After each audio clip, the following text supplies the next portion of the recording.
When you fly SJC, you can zip from curb to gate in minutes. Faster than fast. So much faster, you'll wonder where the time didn't go.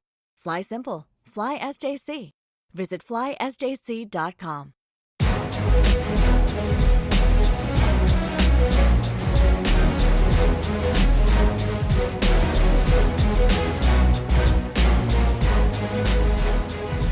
Welcome to the MMA Roadshow, episode number 530. My name is John Morgan, and cold coffee is with me as we are here on opposite sides of the nation. And I guess, I can't really call it the two fight capitals of the world, but two cities you really think about a lot when you think about the fight game. That is, of course, you back home in Las Vegas and me in Atlantic City, Memorial Day weekend for Fury Professional Grappling and CFFC 142. We'll talk about all that in a moment. I will say I'm a little bummed out because I thought Memorial Day weekend, Atlantic City Boardwalk, Jersey Shore, man. I was excited to see all the people out and about and bustling. It's kind of like opening weekend on the shore, but man, it's like cold and rainy and windy, man. So it's a bummer, man, because this place is so bustling and alive when it's and from what I understand, by Saturday it's supposed to be really, really bustling. But it's a little bit cold and rainy right now. So I'm actually really glad. I was thinking about bringing my wife and kid out for me for this one, but I decided, hey, I think we'll wait till later in the year and do something later in the summer. But yeah, right now it's still early in the week, but right now it's not the greatest Memorial Day weekend weather that you could ask for on the Jersey Shore. Yeah, well, like you said, it is still Thursday, Yep. So you have time. So hopefully, by the time we get to Memorial Day, you'll be able to have a proper reflection in a lovely weather. That's what I want to do. I want to just. You'll be back home by then. Won't you? By Monday, you'll be back home. Oh yeah, by Monday I'll be home. I'm flying home Sunday. Yeah. We've got so tonight we've got the weigh-ins for Free Professional Grappling 13. Then tomorrow we'll have the actual event. Plus, it's kind of like those back-to-back events with the UFCs back in the day, right? We'll have official weigh-ins in the morning, and then we'll have the event at night.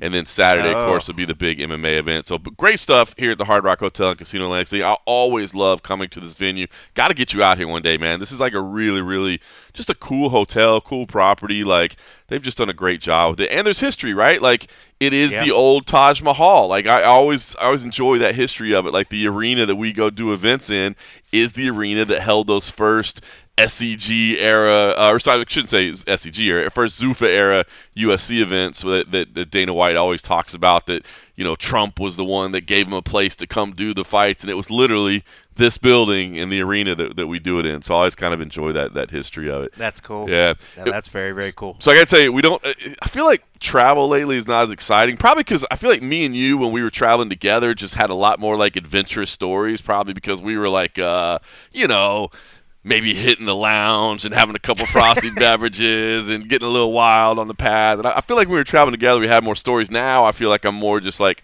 trying to get some sleep on the plane while it's just me by myself and all that.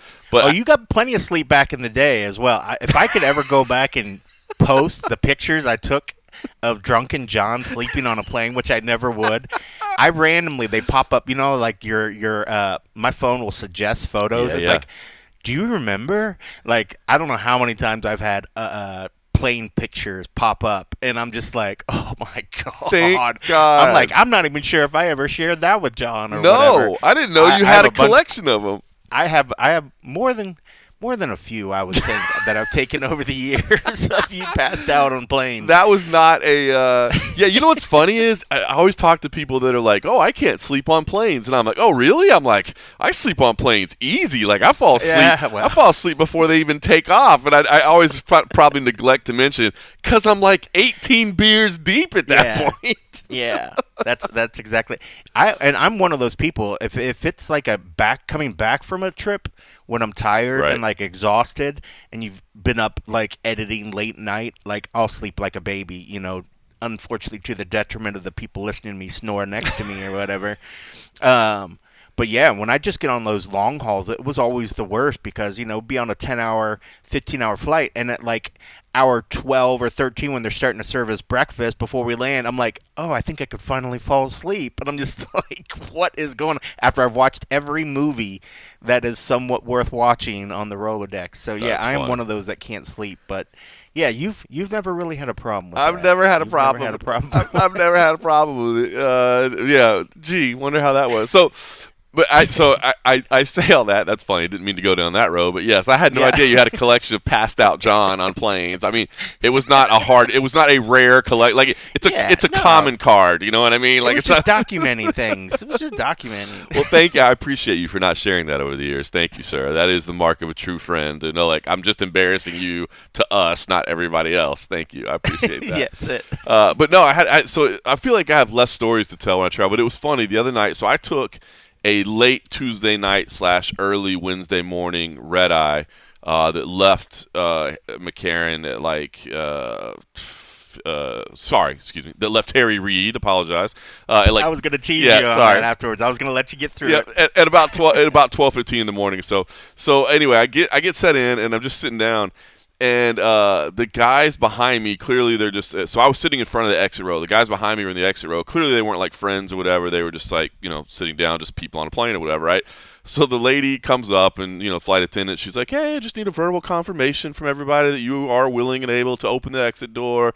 Yes. She answers. She walks off, and one of the guys goes like, don't be like Khabib, man.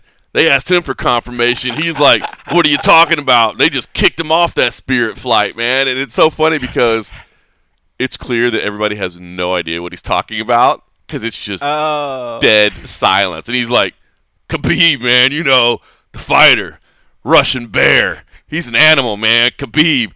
And I guess he just said, what are you talking about? And they kicked him off. And it's just like dead silence. Like, you didn't help him out? You didn't help him out? So there is the moral dilemma I found myself in. That part of me, because he's behind me, so he has no idea that I'm sitting there, that who I am. I'm not making eye contact. He has no idea that anybody's hearing him. And part of me kind of wanted to like lean. So it was twofold. One, I kind of wanted to say, hey, it was Frontier, not Spirit. But I also kind of wanted to just let him off the hook. I wanted to let him off the hook because I felt the tension. Like I felt just the awkward silence of everybody's like, Russian bear, you know what I mean? Russian bear. Yeah. And I felt kind of bad. He's a badass fighter, but they kicked him off. So I kind of wanted to let him off the hook, but then I also thought like, I'm trying to get some sleep here, and if I just start talking MMA to him, like now we're gonna have like MMA. So ultimately, I just let him wallow in his self-awkwardness. So. I don't know.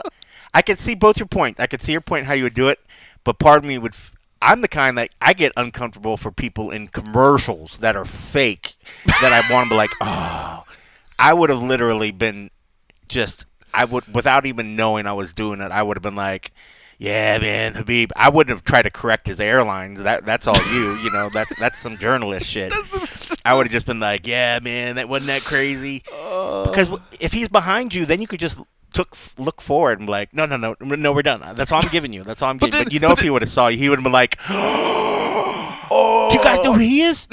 You know who he is? And then, yeah? Dude, first question guy. By the way, first question guy. By the way, I have found myself in that situation, right? And it's one of the things I love about MMA is that it's the only sport in the world that, like, journalists are well known, referees are well known, like cutmen are like all the support staff. Like in every other sport, like if you're on the field, you're well known. If you're not, unless you're like a head coach or something, like you're not well known. In MMA, people have such passion that like they love it. So I always love that when people are like, oh my God, it's John Morgan, like. And it's cool. Like, I love that. Like, it means, well, come say hi. Let's talk some MMA. I'll take a picture. Whatever you want to do. I love that. Because how cool is it? But what's funny is to see how incredibly underwhelming it is to try to explain who I am to somebody that isn't in the MMA space. Because exactly that, right? Yeah. Like, the one guy would be like, bro, I can't believe you're on this plane with us. That's awesome. And then he turns to the people that know nothing about MMA and be like, bro, that's that dude, that reporter. He always asks the first question. You know what I mean? And they're just like, the fuck are you talking about? Like, what? Who cares? I have been in that situation. It's pretty funny. They're just like, I do not care. There was I was going to say, because it just popped in my head. We had talked about how the other day when we were down on Fremont, we bumped into Jalen Turner. Yeah. But did you remember that when we left the Nerd Bar and we were getting ready to leave, somebody recognized you and was like, John Morgan. Yeah. And said, what's up? And I was like, wait a second. I was like, I felt like we just had like a John Morgan moment the other day. We did. But I was looking at his friends, and it was like only the one guy. So I guarantee after we left, they're like, so who was that dude? Yeah. Right, and he's trying to explain to him. He's drinking his beer. Yep. He would try to be explaining to them. He's that journalist guy. Like he asked the first question, like, why did you say hi to him? Like, why? It is so funny, man. Oh, dude, hilarious. That's funny. It was good seeing Jalen. Well, I'm sorry that you don't have as many good travel stories. I will tell you, traveling with you back in the day was fun. Traveling now, like you said, like if it's just me going to work an event by myself solo and then just flying through the plane, I'm like, Yeah. I don't dig it as much. It's just not the same. And then it's funny, Southwest is getting ready to implement their changes with like the no two bags. So they sent me this thing the other day, and they were like, "Oh, here's our new flight things where it's gonna be assigned seats by like mid 2026." Yeah, so they're you like can buy, giving like, away extra leg everything rooms. they did. It's just right? everything that makes them. Like me, I get the extra thing so I can get on early, make sure I can guarantee I get a spot, and then I run towards the back. Right. And then I just get a spot either halfway by the bathroom, but just where I know nobody's there, so I can just try to be just by me. That whole thing is going to be gone. Like you're going to have your assigned seat. So at that point, it's just another airline. And at that point, I'm going to start looking at all the other ones. I went to Southwest because of the thing. So that's my recent travel story, is that my heart was broken by Southwest doing their thing. And I was just like, bro, I'm not going to keep jumping on your airline because you're getting rid of the thing, two of the things. I didn't even realize how much I liked being able to get on the plane early and just go towards the back and find a seat that I liked and then hope that nobody else sits by me. Yep. No, it's going to be gone, So it's funny. I don't fly Southwest anymore, but I used to fly Southwest a bit because growing up in Dallas, right? Obviously, that's headquarters for them, I believe, at least a major hub. I think that's where they're based. But, I would fly a lot out of Love Field there. And so I do understand that, like, that's what they're all about. And, like, I get at the end of the day, every business is about maximizing profits and making as much money as possible. I get it. But it just seems like these are decisions being made by just corporate people reviewing on a spreadsheet what would maximize profits while forgetting what the brand identity is. Like, this is what made us who we are. 100%. You know what I mean? And you see it happen in every industry. It's like, the people that helped create the company or the people that made the company aren't in charge anymore, and then somebody else looks at it and they really don't understand how it was built and what the culture of it was, and it's just like, no, you make this decision, this will make it better, and then you just become, like you said, just like every other company that's out there. Yep. It's sad, but I mean, I get it, because it's not like you're going to pay extra. I mean, if you pay extra and you know that you're getting an extra legroom seat, those are only certain seats or whatever, but it's just sort of disheartening because, that's what made them, and then the two baggage was just an extra perk that those of us that happen to travel with gear loved. It was like, bro, I'll definitely fly your thing, even if it means I have to take another leg rather than pay $200 in baggage fees. Yeah, because you got your luggage, and then you got a whole nother kit full of gear, and then I got my tripod and a gear. Yeah, so it's just like I have to check something. I can't just roll straight in, and now it's at a point where it's like, okay, well, if you're taking that's going to be gone, then I'm going to literally start looking at every other airline. And it wasn't like, I was like the A-list and did whatever, but they had my business because of that factor alone. They had my business because of the baggage. And now that that's going away, it's like, well, now I'm just going to treat you like every other airline. And it's just sad because it was kind of fun, and it was I don't know.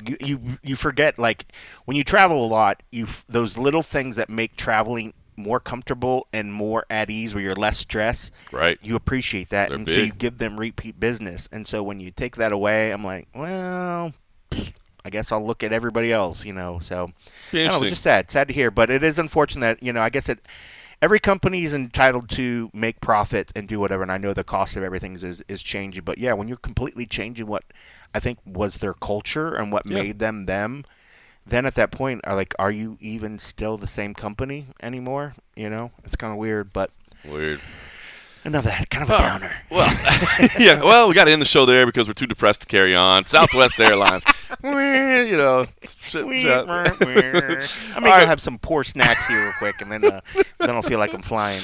All right. Well, listen, the UFC is off this weekend, of course. Like you said, we've got a busy weekend here in Atlantic City, but the biggest stories around mixed martial arts always, of course, circle around the UFC. And right now, it seems to me it's Jon Jones. That everybody seems to be talking about Jon Jones, Jon Jones, Jon Jones. And obviously, he's out there playing around a little bit, dropping videos and little teases. And people are trying to figure out, what does this subtle hint mean? And what is this little thing here? Now, here's the part to me that I'm a little bit struggling with. And I get it. Like, on the one hand, I understand, like, Jon Jones is one of the biggest stars in the sport, so as a media, if you can just get his name in some headlines, if you can generate it, it's going to get some clips, it's going to get people talking, you know what I mean? But, I mean, correct me if I'm wrong, but we've been saying it for a long time. I mean, everything that I hear is that behind the scenes, Jon Jones wants to have his final fight at Madison Square Garden. He wants to retire at Madison Square Garden, win or lose, fight Tom Aspinall at MSG,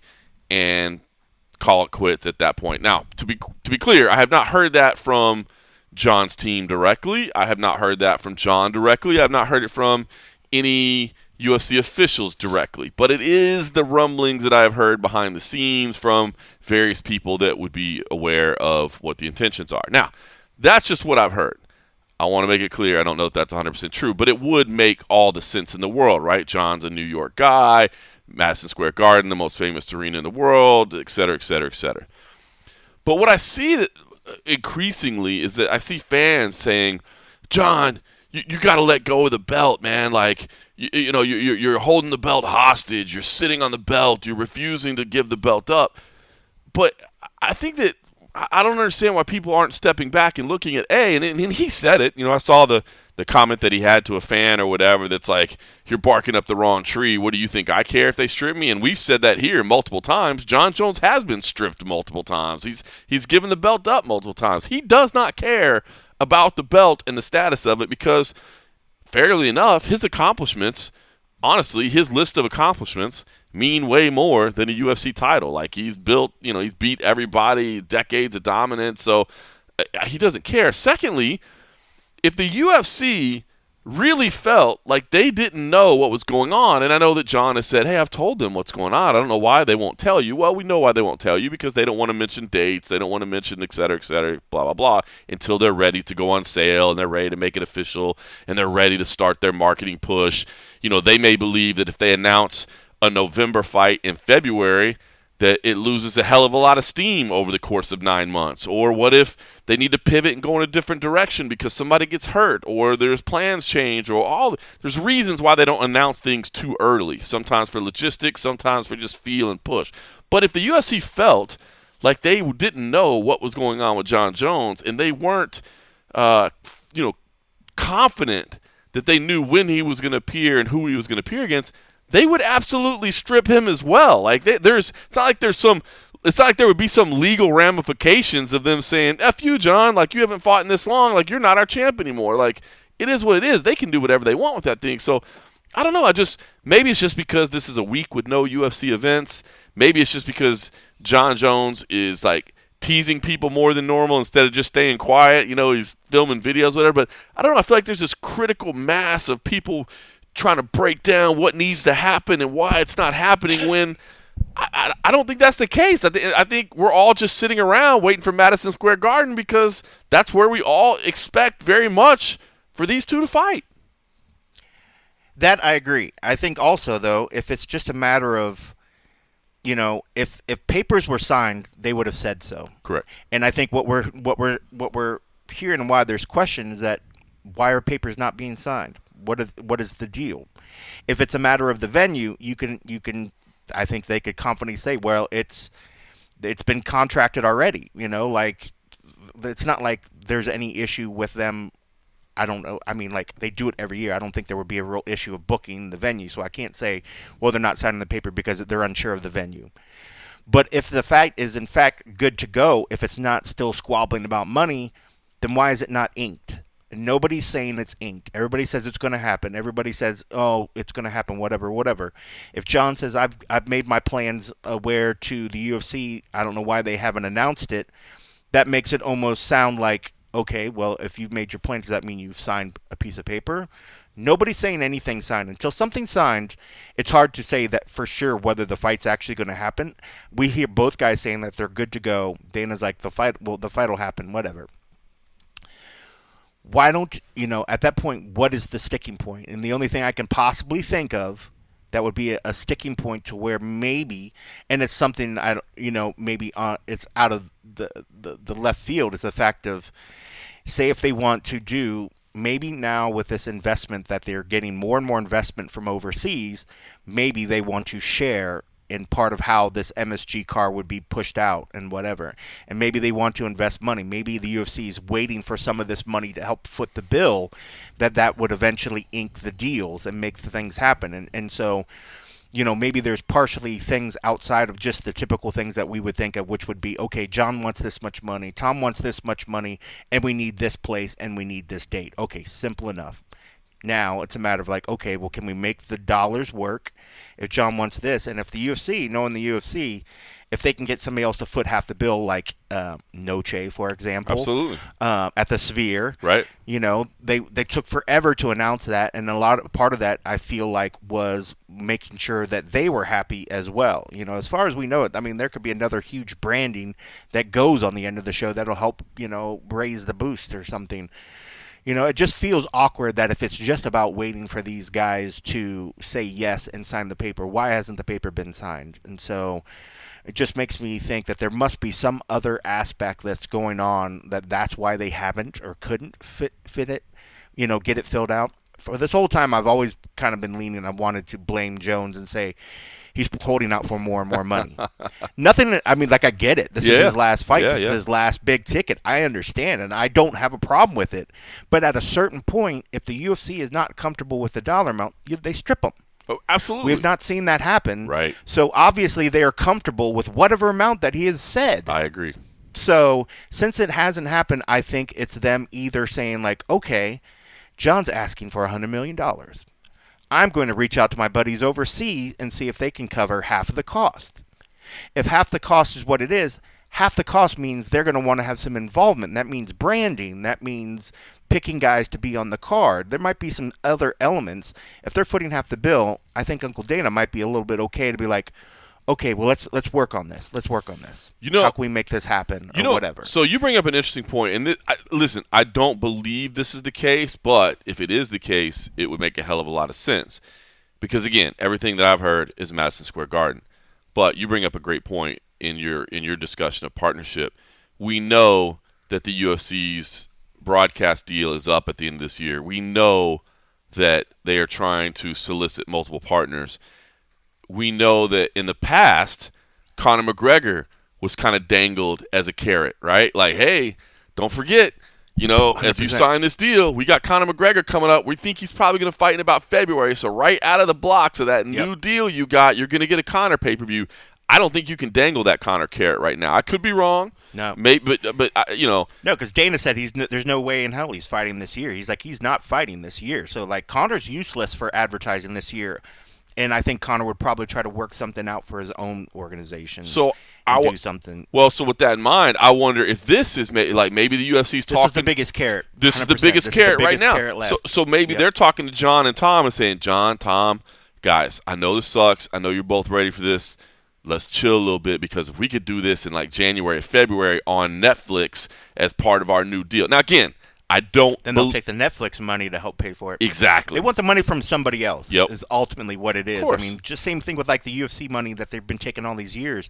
It's been paying their profits to the corporate, owners, all the other sort of stuff. But it's also been running this hugely, very, very highly staffed and largely staffed company. And, already we've, we'll talk about it later on. I'm sure there's going to be some trimming, like they do it before every major deal, like they see layoffs in a sense, and we'll talk a little bit about that later on. We will. But, with these big deals, I mean, I think they probably are shopping to see who's going to foot the bill. And they're like, Jon, we'll make it work. We'll make it work.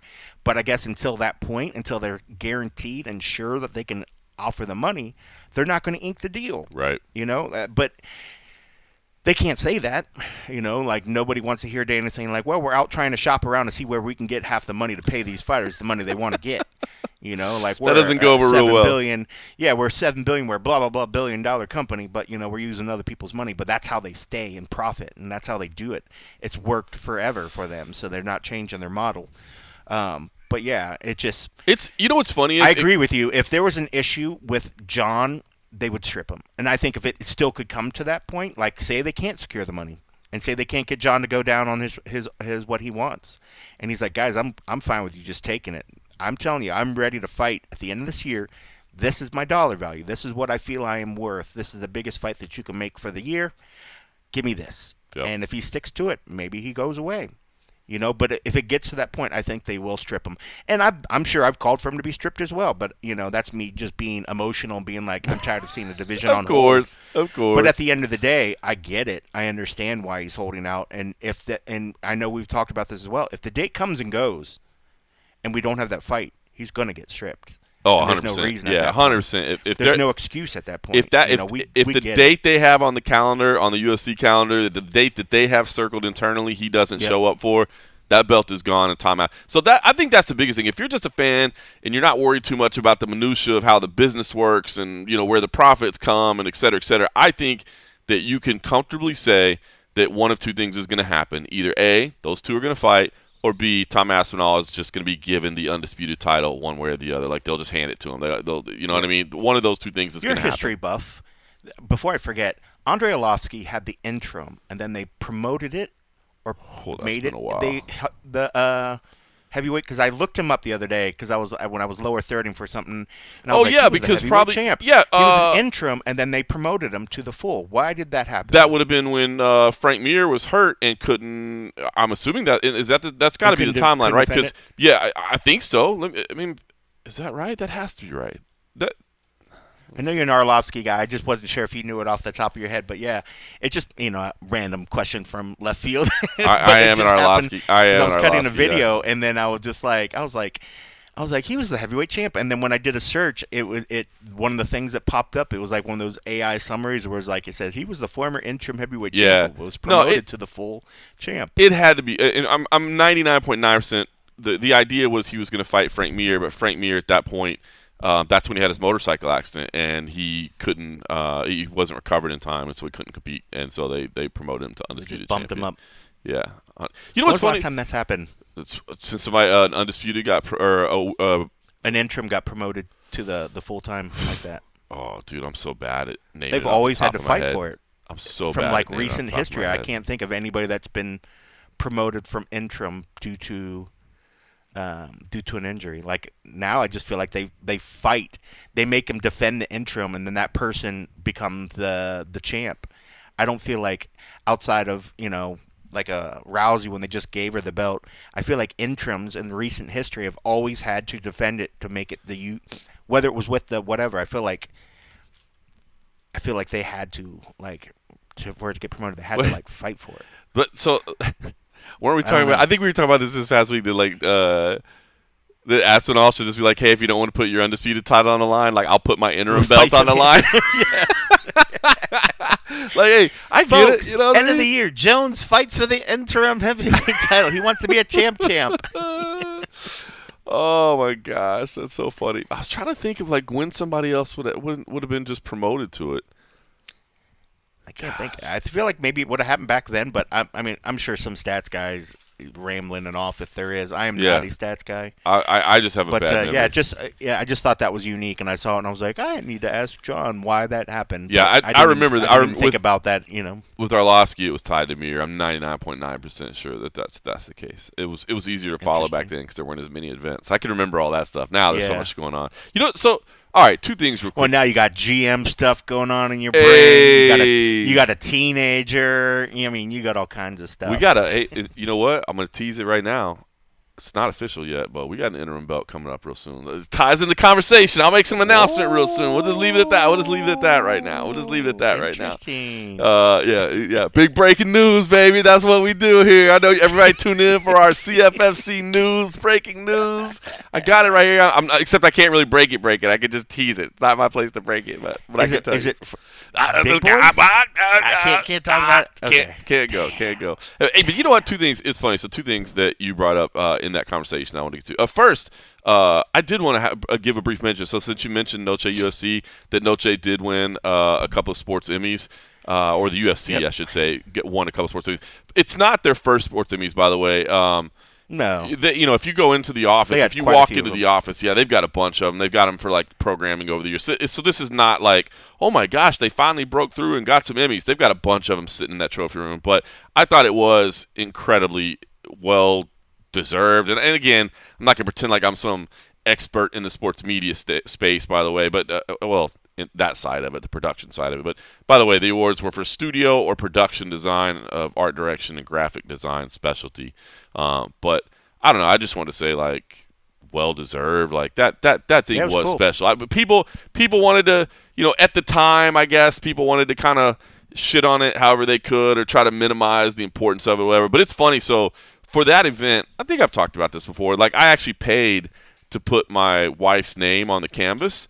Because I thought it would be cool, like with her being Mexican and it's a Mexican Independence Day, and that being like a one time in a lifetime or whatever show at the Sphere. I thought it'd be cool to put her name on the canvas. And they make, by the way, if anybody's ever done that, they advertise it all the time on the pay-per-views. They do a really good job with it. Like, they send you a nice framed piece. The canvas is cut out. With my wife's, actually, there's like blood splatter all over it, which she thinks is, awesome. which my wife's a savage. She's like, as soon as she saw it, she's like, yo, look, it's got blood on it. Like, she was excited it had some blood on it. So it's got the blood on it. But then, so what they do, they send it in a nice frame. They have the little piece there. They have like a little plate describing whatever. But then there's like photos or whatever. In that one, the one for the Sphere, it's just one big ass photo, and it's that iconic shot of like from the back where it's got the whole. You can see the whole of the screen more or less, and you can see the tiny, tiny octagon down below, and it's got that Noche UFC logo right in the middle of it. It's a badass photo if you've ever seen it.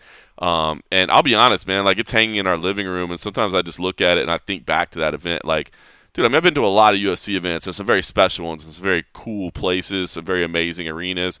But the Sphere is just one of a kind, and that was deserved. And so I know at the time maybe people wanted to talk bad about the card wasn't what it was supposed to be, or blah blah blah whatever. Card but was man, fine. it was silly. It was an amazing event, and they deserved those awards. They absolutely deserved those awards. It was fantastic. The spectacle and the design was fantastic. It was really cool seeing some former colleagues up there. Even some I didn't like, but it was most I did like. It was awesome. I know who you're talking about.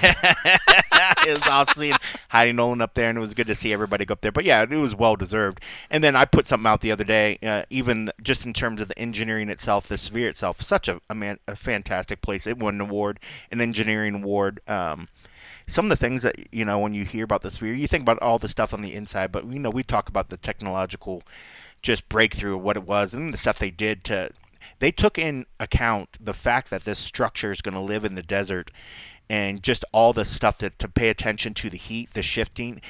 Each day it allows for shifting like 3 feet in either or any of the directions because of the heat and the way that the swell of like the summer. It literally shifts and moves to accommodate, rather than being like a strict construction where you wear and tear against the actual construction, and then you start seeing the thing cracking and breaking. It shifts to do that. And they also even did some stuff where the glass on the outside was pre-reflected it was deflected or something, so it would combat being in the sun like 99% of the time, so it's not going to erode and become dim like it normally would if it was just a TV that you just put outside. Like, they pre-thought so much shit.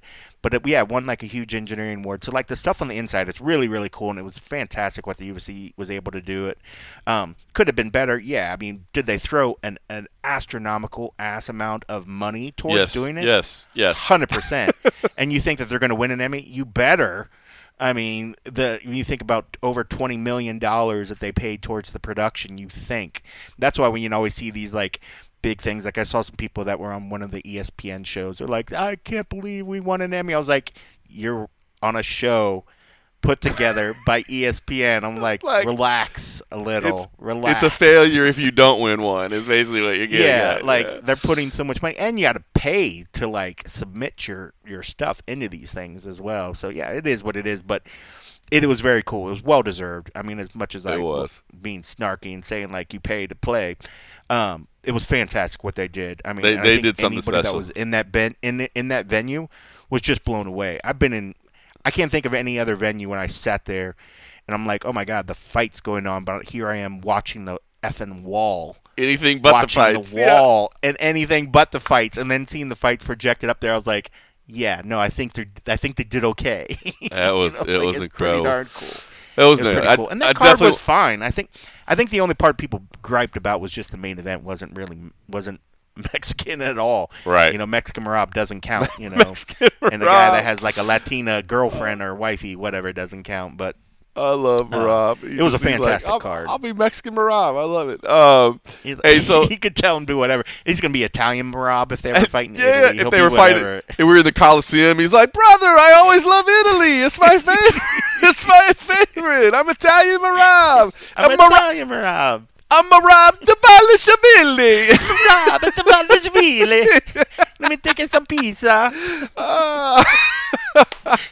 That's great. And he would make the funniest videos about it. Oh, he'd make the best. It'd be stellar. I love Marab, man. He's the best. He's the best. All right, listen. You brought up one other thing, and you know what? I'm going to go ahead and tie it hand in hand. You were talking about the profitability and making sure that the UFC is using, as much money of other people's and their resources and their advertising, paper stuff. I see a lot of discussion as well lately about like the state and the health of MMA and where everything stands, and it's in a recession, and et cetera, et cetera. And there's definitely arguments to be made. There's definitely right now, we've talked about it, there's definitely less options right now for fighters as to where they can go. One championship is only doing a handful of MMA fights. Bellator's gone. PFL's not going to be a constant turnover of athletes, right? Because they've got their tournaments locked in each year, not the season anymore. They got the tournaments locked in, so they're not going to be constantly bringing in free agents. At the right time of year, you might be a free agent. Meanwhile, their regional leagues are really designed to find up-and-coming talent. Ryzen is doing pretty big in Japan. We saw Ryan Bader go over there, but of course they're not signing a ton. So it is a more difficult market for athletes. There's no question about it. But it's interesting. The one thing that keeps coming to my mind that I don't hear anybody talking about is that, like, out of all the years of MMA that we've had, all the companies that came and went, they all lost money. None of them were profitable. Like, none of them were making money. So when you talk about, the state of MMA and the economy of MMA, yes, the UFC is doing better than they've ever done before, and yes, they're profitable. Yes. But, these other brands, I don't know. It's weird to me because, I agree. Like I said, there's less options for fighters right now. But all those companies that came and went over the years came and went because they were losing money. Like, this is a very hard business to make money in. And there's only one company that's felt like really good and found a way to do it. So I don't know that it's like a good thing to point to. I don't know. It's just weird. Like, is it better if we had more companies that were losing money in the space? Like, I don't know that that's really a good thing. Like, now, it is better for athletes, 100%. It's better for athletes because they got options. But is that really a good thing? Yeah, for the short-term option, they have money that they can make because they don't really care. Because you figure most of us, we're thinking about this year. We're not thinking about the longevity of like this organization we maybe work for or whatever. Right. We want to make it to the end of the year. And if there's an option to make it to the end of the year, potentially next year, and you're providing, you're like, cool, let's do it. So, yeah, that's a tough one because, you want to see options out there. But, if it's just flailing options, and we've seen recently when we saw people leaving good options for bad options because they were the new big shiny thing, and then they haven't came to fruition. And that's a big one that I think we're still, I haven't heard much about the GFL since that whole thing. As far as we know, they're still trying to get their financing together, but, you still got those fighters that actually left. Granted, they were at least contracted. Maybe they weren't getting the fights that they wanted, but they were contracted, and they left a good contract with a company that's still putting on events, thriving, and in fact opening up new avenues in different other countries, and they left to go to nothing. So it's unfortunate, but I don't know. But the UFC, they're not perfect. Could they run things better? Sure. More efficiently? Sure. But you can't hate them because they're profiting. They love them or hate them. They're the reason the industry exists right now. They're the reason the industry exists. We have jobs. Yeah. I'm grateful that they're still there because if the UFC was gone, and it's going to be awful hard for a newspaper to dedicate a whole team to MMA if the UFC was gone. 100%. 100%. So anyway, just something that always I feel like is missing in the discussion is don't forget that all those companies were losing money. So what was their value in the space, really. I guess it does kind of lean into that. I was going to do it later, but it all kind of ties into it. It ties in because I know where you're going, and I feel like it's better to just jump on because then I feel like we could carry that last thought forward. I agree. Heidi Dean, no longer with the UFC after, I believe, 17 years was the tenure that she had there. Crazy. Tough to say. I just, normally we probably wouldn't talk a lot about people behind the scenes because – it's probably like a faceless name that the average listener has no idea who you're talking about. But first of all, once we started filming the official weigh-ins and live streaming the official weigh-ins, her 5 seconds baby got noticed very quickly. That's probably, I would gather to say to the average fan, that's probably the first thing they would know about Heidi Dean is that she was the 5 seconds baby at the official weigh-ins. Making sure that the athletes were looking at the camera long enough that UFC and ESPN had the clips that they needed for social media later on or for the broadcast. But obviously, she did a lot more behind the scenes, and she did a ton of roles over the year, man. She really, she did PR at one point along the way. She did a lot of operations. She started in PR, I think. And then she started in over PR. to operations and stuff. So she had done a lot of different roles. And then production and then operations, Yep. And I know that that a lot of athletes obviously were very fond. She worked hand in hand with the athletes on fight weekend, as you see. I think from the outpouring of in fact, I'll be honest with you, the first place that I learned that she was no longer with the UFC was seeing I think like an IG message from a young Jacek. So I mean, and it wasn't even. You had to kind of like look into it because it wasn't even. It was like sort of like subtle, like I'm gonna miss you around. Well, I'll miss you. Like, what does that mean? I was like, well, because I was like, well, I know Joanna's retired, so like, okay, maybe she's just not gonna be around much. I didn't even think it was about Heidi, until like the next day or something when I started hearing things. But I just had to mention. I mean, listen. I did speak with Heidi directly, and I know, kind of part of it, but that's not my place to talk about. But I just wanted to know that she'll be missed and make note of it. I mean, a 17-year tenure ending in rather quick fashion is not something you like to see or expect to see. And I know that she'll land somewhere and be very, very valuable because she knows a lot of aspects of this industry, and I can tell you. Even at the UFC level, but especially outside of the UFC level, like determined and defined job roles don't exist. It's like you got a small team and you got to all band together to make this production thing happen and the whole thing come together.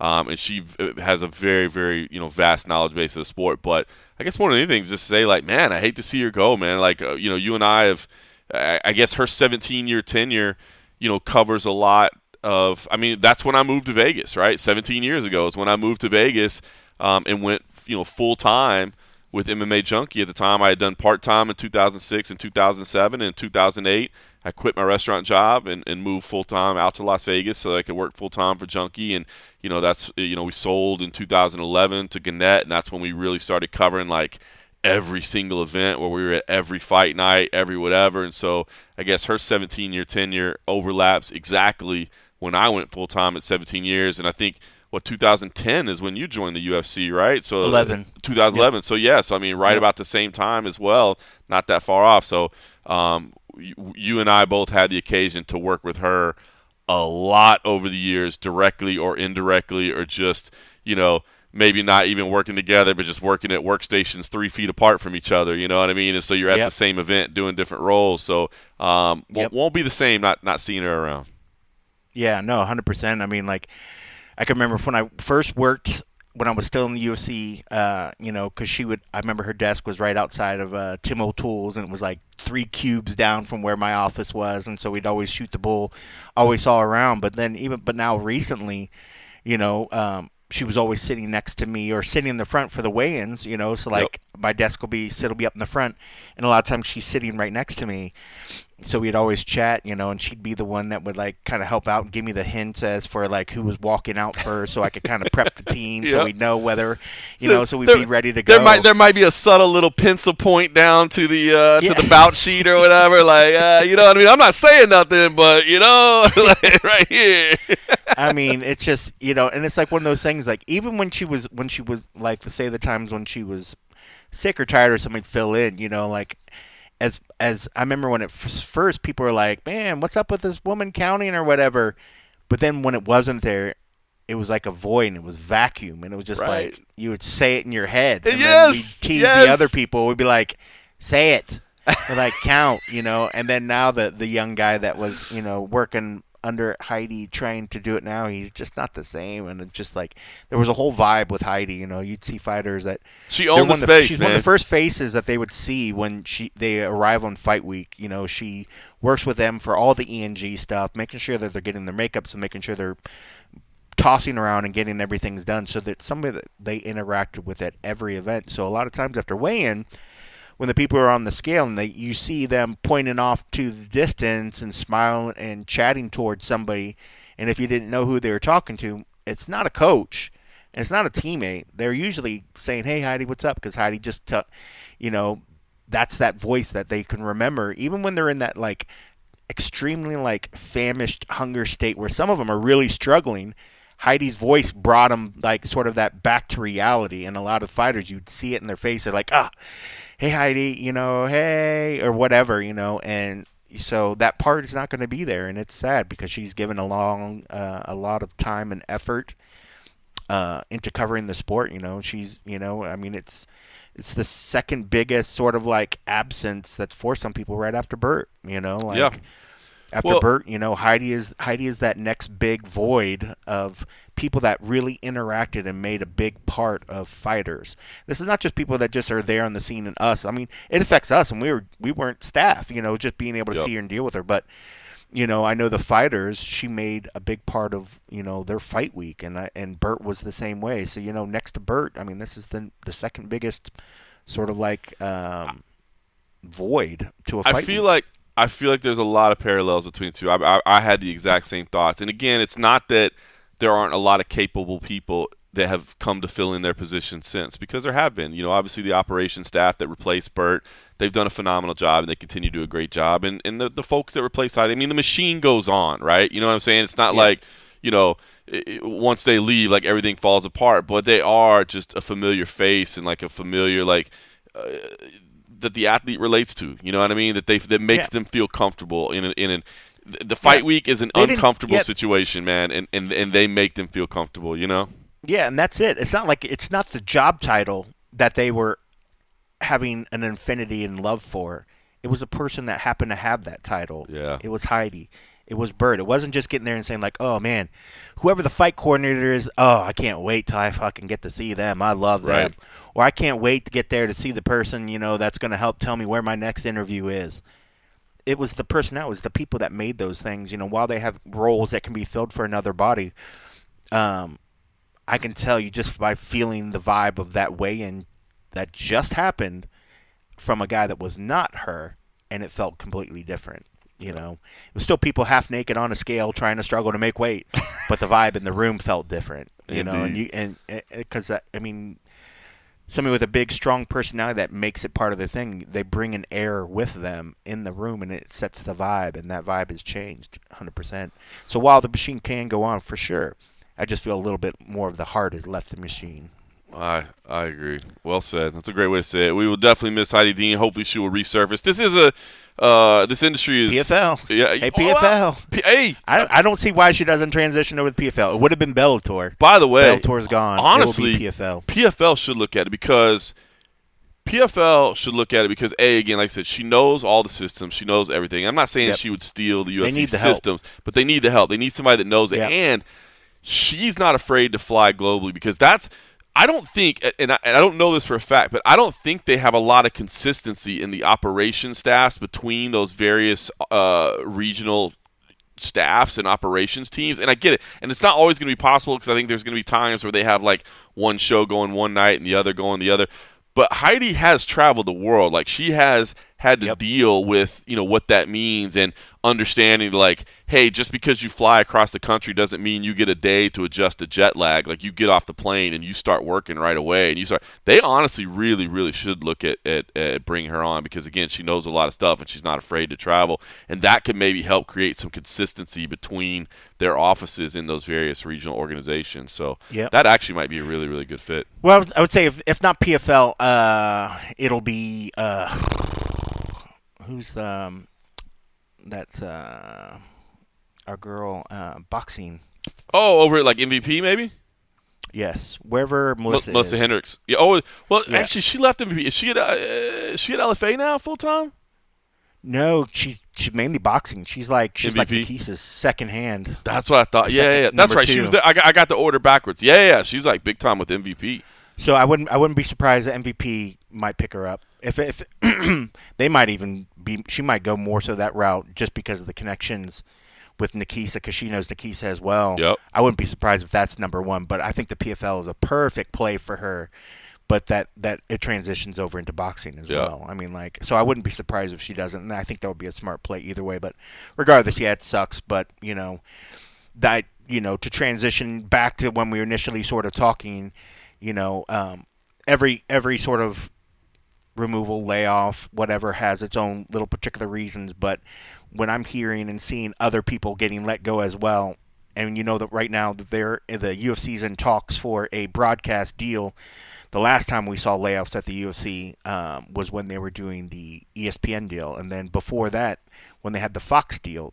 Transitions and changes happen every time, and I would not be surprised if this isn't a start of something else, and you hear more people getting let go depending on what they're trying to do. The UFC has used a lot of that ESPN money to keep hiring more and more people, and they're pretty bloated. They have a lot of redundancy, and I've been hearing that sort of DEI style cuts have been happening there with no all unverified rumors, obviously. But when you have a guy that's very close to Elon at the helm, it doesn't make sense that he wouldn't at some point say, hey, can you just take a look at this? We're trying to shop for a deal, and they've done it before Elon was ever around. So it doesn't. Now I feel like, hey, if there's a guy that's seemingly doing that for the whole government, you think that he can say, can you take a look at my company and see if there's some redundancies that we can, possibly trim? So I would say if you hear more layoffs, then we know for sure that's kind of what's sort of going on. It sort of always sort of preludes these broadcast deals, because they're never sure how much operating money, because they use that money, as we've said before, to operate the company. These broadcast deals, that guaranteed money every year, is how the company's able to do what it does and have that huge staff. But they have a huge staff. When I was there, we shot and edited all of our shit. Now you have shooters, a lot of shooters that don't even edit because they have a wealth of editors. Like, when I hear what the people do now, I'm like, how does that even work? Like, back then we used to work non-stop because you had to do multiple things. Now they're so heavily staffed. You have, 10 shooters that don't even edit. And I'm like, how is that possible? And then they travel everywhere in the world. I'm just like, and that's just talking about shooters. Then you have people editing, like a crazy amount of editors. And then you have a huge PR staff that now is being torn between a bunch of other things. So I would not be surprised if we don't hear of more layoffs coming down the line at some point. The reality right now. The reality of business, but I mean, that's business. You got to stay profitable. You got to stay afloat, man. It's not charity. You know what I mean? It's not just handing out money. It's got to stay profitable. They got to put money on the bottom line. So yeah. Listen, real quickly, I did want to give a mention to Pat Miletich and just say it's a sad story. He is starting a 30-day jail term, I believe is the latest report, which sucks. So two things. One, I just want to say, and I don't want to be, now that I'm not really a reporter anymore, I don't want to be that guy that sits back and takes shots at reporters. I don't. I know how hard of a job it is. I know how frustrating it is. I know how every day matters, and speed to the story matters. And trust me, I get it. But take some time with stuff like this, especially, man. Take some time to be right. Because I initially saw the initial reports were that he got arrested for a fourth DUI. And not that it was only 3 makes it any better, but like I don't know, like just be careful because that's what I saw the initial reports as, and then everybody had to come back and correct and say, oh, my bad, he wasn't arrested a 4th time, he just happens to be starting the jail sentence for the 3rd one. And I just remember in situations like this, especially when you're talking about stuff this serious. I mean, if you're talking about a prelim bout agreement, I still would stress, please get that right. Like, literally, your word means everything. Your trustworthiness means everything. But in that one, maybe you rush to market a little bit quicker. But when you're talking about legal things and people's reputations things and livelihood things, like, man, I know you want to be first. I know it's important. I know the SEO and I know the traffic and I know all that. I know it. But get it right, man. Make sure you get it right. That should just be ingrained in everybody that wants to do this. It should be ingrained. Yes, you want to be first, but you got to get it right. Try to be both simultaneously by just working your ass off and texting faster and calling faster and enlisting anybody else that's on your team to say, hey, I'm calling this person, you call that person, I'm doing this, you do that. Delegate so that people are chasing the story, but get it right. So I want to say that. But I also want to say, man, just a shout out to Pat Miletich. Like, to a lot of people, I'm sure, that aren't from the early days, they might not like Pat Miletich that much. Obviously he has some pretty strong political views, and he's been, widely outspoken about them. And I think because of that, a lot of people have kind of written him off or minimized his role or whatever.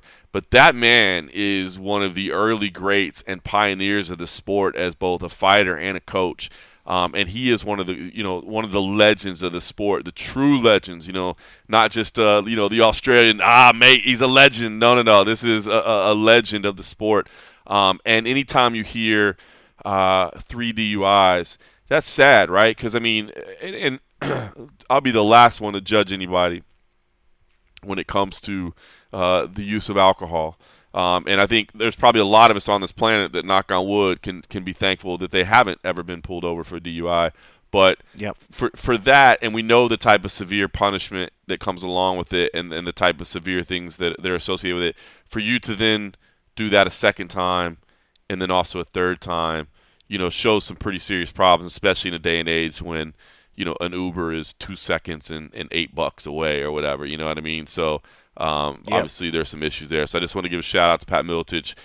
Hopefully, man, this is, what it takes for him to kind of see the light, I guess, and get over it. And I don't know, it's just a sad story to see somebody, because he is a true great. And I know that if you weren't around in the early days, you might not recognize his greatness, but to see the struggles he's going through, it's tough.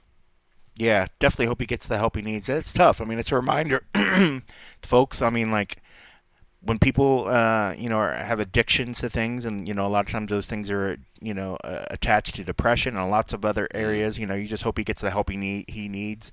Alcoholism and stuff, like, if you're getting multiple DUIs, that's definitely somebody that's really struggling with the problem. So you hope that he gets the help that he does. I was seeing now, and we've all dealt with it. I've dealt with people that have, passed due to alcoholism and other sort of stuff. I mean, it's rough. So it's rough on his family. So I hope he gets the help he needs. I hope his family gets the help that they need to help deal with it as well. And it can affect anybody. We just saw that NFL owner, Jim Irsay, who's like 65. He had problems with alcohol and drugs and other stuff, and he just passed, and he's fucking rich. Yeah, man. I mean, you figure if you never know who it's going to hit, right? Just be cognizant when people are dealing with it. Be present. Try to help them when they can, because you could have everything. You would think that particular gentleman in regards had everything that he needed, but still was not happy. And then, dude passed way too early, with, all that life ahead of him. It's just sad, So I hope Pat, is able to get the help he needs. I'd hate to see another legend in the sport, something that's been around. That's one of the pioneers, that we lose somebody to something like alcoholism. It's just silly. Agreed, man. Agreed. It's just sad. Listen, no easy way to transition off of that, but I've got to get to our Fury Professional Grappling 13 official weigh-ins here shortly. Again, we've got a jam-packed weekend this weekend. If you're in the Atlantic City area, stop by and come say hello. We'll be in a new venue. I just saw it earlier. I was actually walking through it. We're at the Hard Rock Hotel and Casino, but they've got a venue that they've kind of redesigned called Sound Waves that has access right out to the boardwalk. It's awesome. Like you walk in. I was going to say, are you close to the boardwalk? We're right. Have you walked in? Yeah, we're right on it. So the Hard Rock opens right onto the boardwalk. And this venue, it's actually really cool. This venue of the Hard Rock, it actually has access right onto the boardwalk. And so like you walk in off the boardwalk and there's like a bar right there, grab your little cocktail or whatever, and then you go up the escalator and into the venue, and it's just, and then we've got the mat set up in there, and it's going to look really cool. It's going to look really cool. So it's on UFC Fight Pass. Like I said, if you could come by, stop by on Friday night. Fury Professional Grappling in first ever title fights that we've ever, or like title matches, I should say, that we've ever given away. Fury Grappling. Patrick Sabatini against Joe Selecki, which is obviously 2 UFC vets, 2 CFFC vets as well. Co-main event, Kevin Dantzler and Junior Ocasio. That'll be a great one as well. Chris Weidman and Pat Downey. I know everybody's really, really excited about that. That's not the co-main? No, I thought. Well, we've got 2 title matches, and then that'll be like the featured match below that. Yeah, I gotcha. But then we've also got the 4-woman $5,000 tournament. We've also got Division I wrestling champion Lucas Bird. Dean Thomas is going to be with me on the mic, which I'm looking forward to that. I got an announcement you're going to like really soon. I don't think I can make this one just yet either, but I know who I'm working with at our next event, and you're going to like it. It's going to be a good one. And then, of course, Saturday night, we were usually I can't even say we were going to try to use, but something happened with that person. But we just locked up somebody that you're going to like. I think I said she's going to be making her Forebears. She's going to be making her CFFC debut in Forebears, and I think we just got to get the ink dry on the contract. But I'm excited to see it. And then Saturday night again, CFFC 142, 3 title fights in the feature matchups: Luke Fernandez versus Christian Edwards, Blaine Richards versus Eric Nolan, Anthony DeLemme versus Ryan Cafaro. 3 defending champions who I all think honestly have a legitimate claim to be in the UFC or at least Contender Series. So good timing for them to get a big win, and but 3 challengers that honestly all could steal their shine, man. Christian Edwards brimming with confidence right now. Eric Nolan, a rematch that he's wanted like since they first fought the first time around. Their first matchup is amazing. If you have time to go watch the initial one, do it. Eric Nolan's battle back to this. He's also a Marine, so to be fighting on Memorial Day weekend is big for him. And then Ryan Cafaro, a guy that is a veteran of the scene up here that had kind of a budding fighting career of his own and kind of put it on hold to help coach and train others. Excuse me. And did that for a long time. I like very it. You notables around took here. the somber point of the moment, and that touched you. Yeah, it choked me up a little bit. Man, that's some Memorial Day shit right there. He put his dreams on hold. No, yeah. So anyway, a lot of great matchups all the way around. So anyway, tune in. Like I said, if you're here in Atlantic City, come get tickets. If not, join us on UFC Fight Pass. Go find Morgan at that bar there on the boardwalk. So besides the bar, are there because I've not been. But are there cool food options? I imagine hot dog stands and other stuff. Oh, 100%. Cool, yeah, this is kind of the opening weekend on the boardwalk. Oh yeah, this is the boardwalk during the summertime is so cool. Like it's straight up, it's the Jersey Shore. You know what I mean? So it's like you got your funnel cake over here and stuff, but I've never actually been at it. You got to come out here during the summer, man. We got to work on the schedule. You got to come out here during the summer and see the boardwalk during the summer. I think we're going to be back here in July. I believe that's kind of where we're targeting right now. We'll make that official soon, but you got to come out for a summer event, man. This I will say, because I've done a lot of winter events here too, because we come here year round to the Hard Rock Hotel in Atlantic City. It's a great partner. It's a great building, and the venue is amazing. I'm telling you, it's just there's good restaurants here. There's a cool vibe. It's awesome. But it's a different city when that boardwalk is in the summertime. I want no part of that place in wintertime. Oh, it gets cold, bro. It gets cold. No, thank you. No, thank you. It gets cold, man. You gotta make it out of here. So, all right, listen, I gotta run. I gotta get off to official weigh-ins. We will not have an and a half this weekend because there is no UFC event. But of course, we'll get back together next week in Las Vegas to talk all things that are happening in the world of mixed martial arts. So, hopefully, you can join us for CFFC 142 and Fury Professional Grappling 13 this weekend. But whatever you're doing, have a great Memorial Day weekend. Hopefully it gets a little bit of time off very and some nice, time at home. Reflective Memorial Day. Reflect on those who gave all for us. It's a very meaningful holiday. I know we really just kind of have fun with it, and everybody enjoys cooking out and all that. But take a moment to remember what it's all about. And thanks for listening.